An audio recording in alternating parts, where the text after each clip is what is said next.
देखिए किसी भी व्यक्ति की मानसिक स्थिति कैसी रहेगी, पूरे जीवन भर कैसी रहेगी, इसको देखने के लिए हम चंद्रमा से देखेंगे। चंद्रमा मन के कारक होते हैं, ठीक है। अब देखिए इसमें क्या-क्या देख सकते हैं हम लोग। एक तो चंद्रमा की स्थिति देख लेंगे, चंद्रमा पर साथ बैठे हुए ग्रहों को देख लेंगे। अगर नेगेटिव मैलेफिक प्लैनेट बैठे हुए हैं तो उसका मानसिक स्थिति खराब रहेगी। अगर अच्छे ग्रह के साथ बैठे हुए हैं तो बहुत अच्छा होगा, ठीक है। लेकिन इसके अलावा भी एक सामान्य सूत्र देखिए हर 12 भावों को तब याद करेंगे नहीं, इस भाव में ये फल देंगे, वैसे फल देंगे। एक सामान्य सूत्र देखेंगे हम उस पास मानसिक स्थिति कैसी है, ठीक है। देखिए चंद्रमा बली कब होते हैं? काल बल मतलब किस टाइम में उनका बल मिलता है। जैसे सूर्य का काल बल क्या होगा? सूर्योदय के समय देखिए, अब कुंडली में देख लीजिए, ये जो समय होता है सूर्योदय का होता है।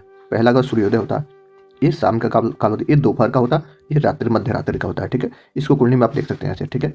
तो सूर्योदय से मध्याह्न तक यहाँ तक रहेंगे सूर्य, मध्याह्न से शाम तक यहाँ रहते हैं। उसके बाद इधर सूर्य का काल बल खत्म हो जाता है। सूर्य का काल बल मतलब सूर्य किस समय में बली है, तो दिन में बली होते हैं जिस स्थान पर। सूर्य तो हमेशा है, लेकिन हमारे पास जब उनकी स्थिति बन रही है, हमारे पीछे चले जाएंगे तब तो उनकी काल बल खत्म होता है। ऐसे चंद्रमा के अब आपको समझ में आ गया होगा, ये हो गया दिन का समय, दिन, और ये हो गया रात्रि। समझ पा रहे हैं? तो जो चंद्रमा का जो काल बल है चौथे भाव में अर्थात मध्य रात्रि में, चंद्रमा सबसे ज्यादा प्रकाशित कब होंगे? जब मध्य रात्रि का होगा समय। साय में थोड़े से दिखते हैं, दिन में तो बिल्कुल। सबसे खराब काल बल कब होगा? इस समय, दिन के समय, दोपहर में, ठीक है। तो देखिए काल बल ये हुआ, सबसे ज्यादा काल बली यहाँ पर हुए।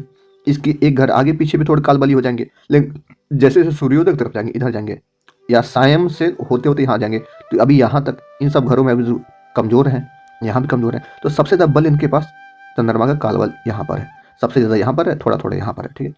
सबसे कम काल बल कब होगा? दोपहर के समय। दोपहर से थोड़ा पहले और कम हो जाएगा, इसके बाद भी और कम रहेगा, ठीक है। तो ये सामान्य से देख लिए, जिस भी भाव में जो ग्रह काल बली है उसके ठीक सामने वो काल बल सबसे क्षीण होता है।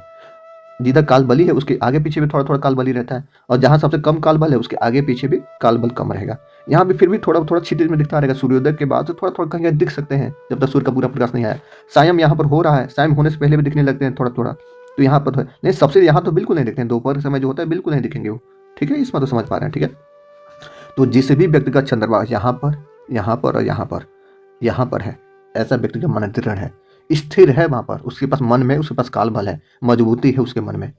लेकिन जिसका चंद्रमा यहाँ पर है, यहाँ पर है और यहाँ पर है, इसके पास क्या है? ये तो भटकती आत्मा हो गई, क्योंकि उसके पास मन ही नहीं है। जिस पास मन सहयोग नहीं है, उस भटकती आत्मा है एक तरह से।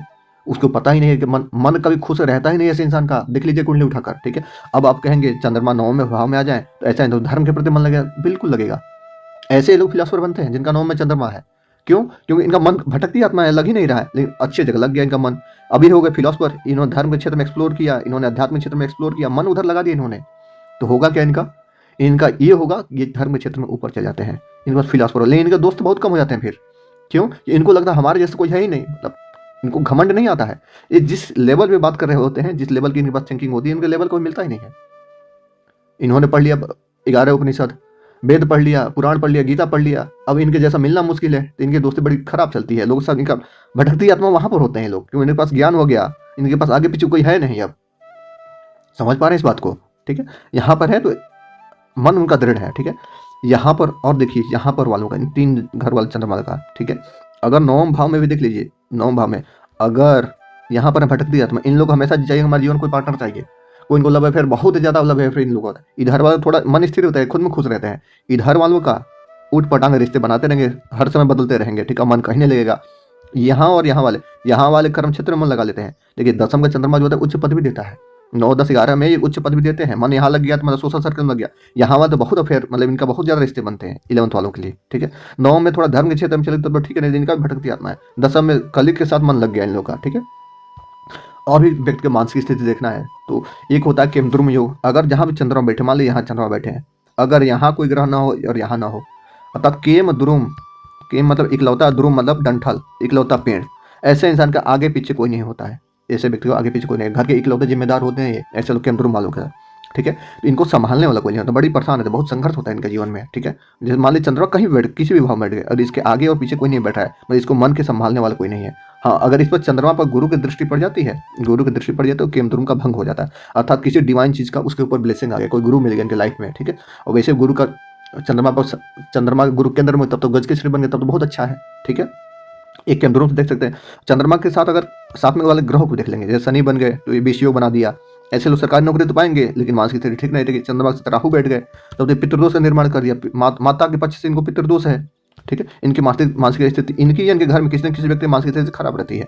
इनकी माता भी बड़ी संघर्ष से आगे बढ़ी रहती है। चंद्र शनि वालों का भी माता के स्वास्थ्य ठीक नहीं रहता। चंद्र राहु वालों का माता का स्वास्थ्य ठीक नहीं रहता है। ठीक है, चंद्रमा के साथ गुरु बैठे बड़ा अच्छा माना जाता है। चंद्र गुरु गजकेसरी योग बना दिए। चंद्र और शुक्र बन गए तो इनका तो अफेयर जिंदगी भर चलता रहे। ऐसा लोग रस केसरी हैं।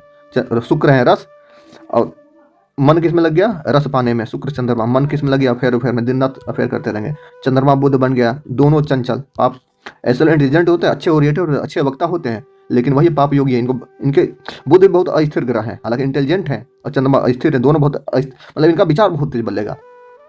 ऐसे बाकी जैसे चंद्र सूर्य बैठ गए तो अमावस्या हो गया, चंद्र सूर्य साथ में बैठे तो अमावस्या हो गया। ऐसे लोग मानसिक स्थिति वैसे अच्छी नहीं रहती है। सबसे अच्छा होता है सूर्य चंद्रमा आमने सामने बैठे हो, सूर्य चंद्रमा आमने सामने बैठे हो। सूर्य जिस पर दृष्टि दे देता है उसकी रश्मि बल बढ़ जाती है, और ये पूर्णिमा का चंद्रमा होता है आमने सामने वाले का। ऐसे लोगों की मानसिक स्थिति बहुत अच्छी हो जाती है। और चंद्र केतु बैठ गए, ब्रह्म सत्यम जगन मिथ्या। केतु देखो बस मोक्षी चाहिए, चंद्र केतु बैठ गए, इनकी भी मानसिक स्थिति ठीक नहीं, सनक पैदा करती है। चंद्र केतु की तो सनक होती है। अगर ये अध्यात्म में जाए तब तो बहुत अच्छा है, बहुत ऊपर चले जाएंगे, लेकिन अगर अध्यात्म में नहीं गए तो वैसे इंसान भटकती आत्मा ही है, मतलब सन की है एक तरह से। ठीक है, ऐसे हर ग्रहों के साथ हम युति करके देख सकते हैं। चंद्र मंगल ये बहुत अच्छा योग होता है। ठीक है, पराक्रमी होता है, धन लक्ष्मी संपन्न इन सबसे परिजात। मंगल गुरु का परिजात होता है, और ये भी लक्ष्मी योग होता है। चंद्र मंगल का लक्ष्मी योग होता है।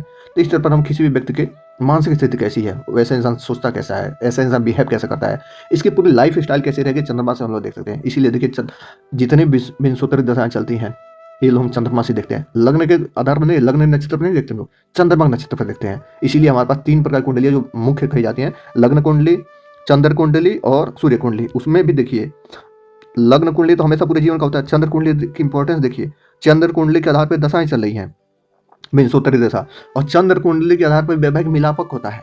शादी जब होती है तो उसमें लग्न का इंपॉर्टेंस थोड़ा कम दिया जाता है, लेकिन चंद्रमा का मिलान ज्यादा देखा जाता है।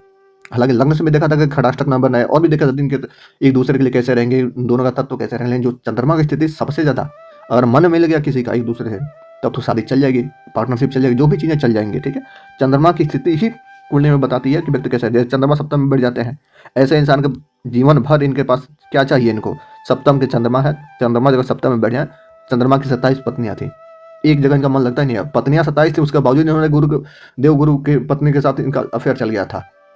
ठीक है, तो ऐसे इंसान को चाहिए कि थोड़ा मन को स्थिर रखे, थोड़ा भगवान शिव का ध्यान करें। जिनका भी देखिए मन खराब हो, इसका उपाय मैं बता देता हूँ। चंद्रमा क्या है, मन के कारक है।